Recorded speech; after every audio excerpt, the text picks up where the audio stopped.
Bom, gente, então vamos pensar a questão humana aí, do ponto de vista das diferenças, né? Se nós analisarmos os seres humanos, então, que tipo de diferença a gente consegue visualizar? Cor de pele, aparência física, o sexo biológico, o gênero, que diz respeito ao comportamento das pessoas em relação ao seu sexo biológico, a religião, a idade, a condição financeira, ou seja, existe vários elementos que diferenciam as pessoas, tá? Que são fatores de diferença, que vão mostrar como as pessoas se expressam, agem, né? Como elas se apresentam. Isso pode ser tanto do ponto de vista natural, né? Do ponto de vista de, por exemplo, a cor da pele, é algo natural, quanto algo que seja cultural, né? Como a religião, e até a questão econômica, como a sua condição financeira, no caso.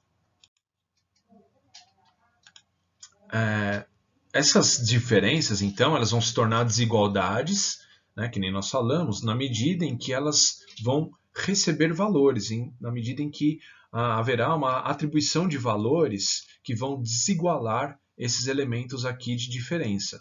Tá? Então, se esses elementos aqui eram elementos de diferença social, quando a eles forem atribuídos valores desiguais, eles vão passar a ser motivos de desigualdades.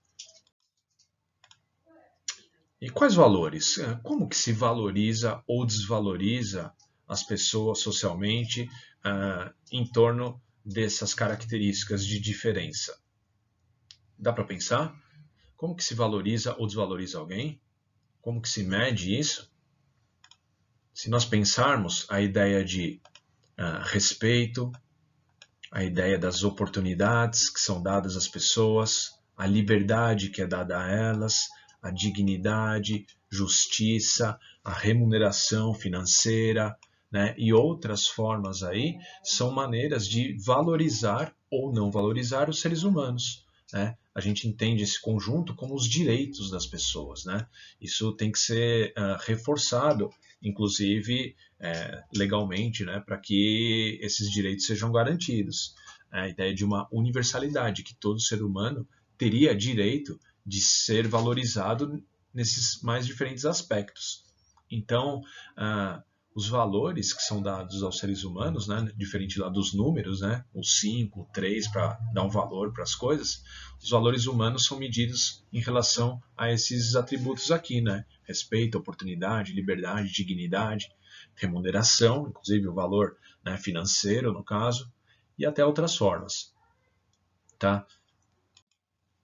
Então, a partir desses elementos, né, que a partir dessas características aqui de diferença, essas valorizações vão ser mais ou menos garantidas.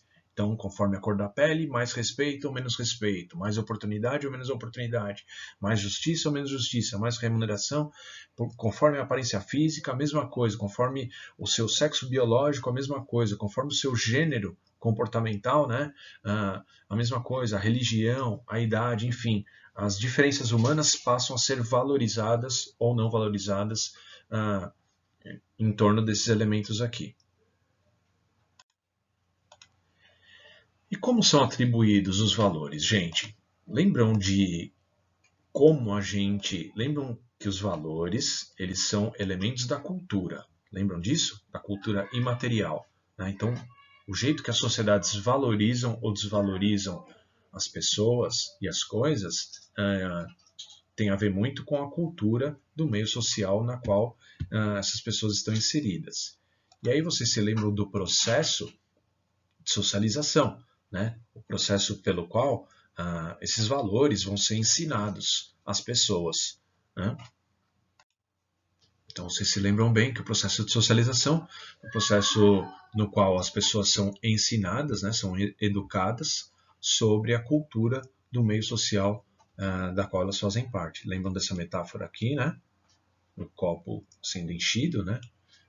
De modo que a jarra são os agentes de socialização, aqueles que ensinam, aqueles que transmitem os valores culturais, a cultura do meio, a água, né, que no caso é a própria cultura que está sendo transmitida, e o copo, né, que nasce vazio ali e vai sendo enchido ao longo da vida, somos nós, todos nós que nascemos um dia nas sociedades e que fomos socializados dentro da cultura daquele meio. Então, lembrando aqui de alguns agentes de socialização, a gente tem deixa eu clicar aqui para iluminar, a gente tem a família, né, que é o primeiro agente de socialização, que a gente tem contato, ou aqueles que nos criam, né? A escola, né? A família, lembrando, é o chamado agente de socialização primária. A escola, que é o primeiro espaço público, né? O primeiro espaço externo à família que a gente vai frequentar, também é um grande agente de socialização. A mídia, né? A TV, a internet aqui, né? Os programas e tal. Os grupos de amigos também, e o ambiente de trabalho. Então são aí umas representações clássicas, assim, digamos, dos agentes de socialização.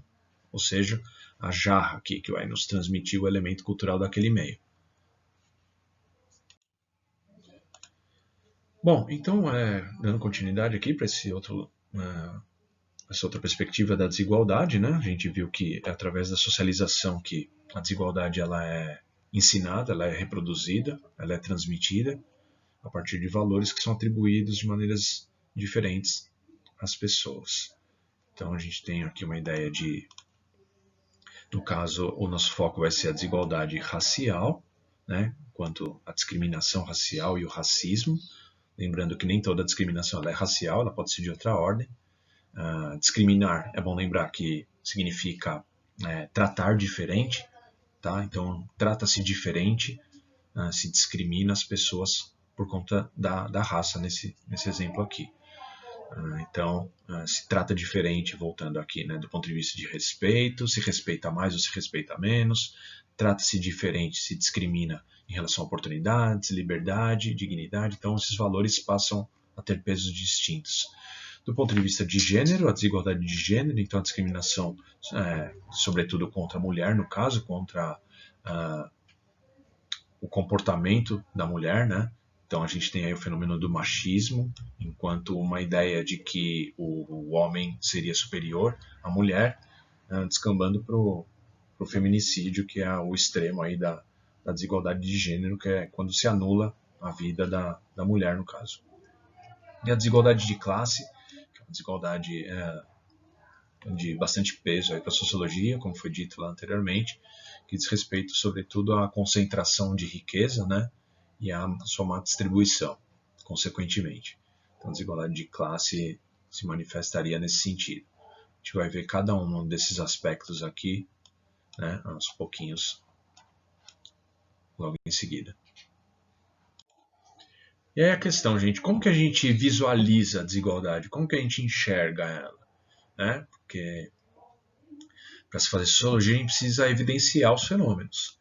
Então, a gente tem a pesquisa, né, sociológica e a observação do cotidiano para evidenciar como essas desigualdades se manifestam, tá? Então, a pesquisa, né, o estudo, a investigação para levantar a manifestação dessas formas de desigualdade vão ser aí um dos mecanismos de observação do fenômeno, no caso, tá? Da desigualdade.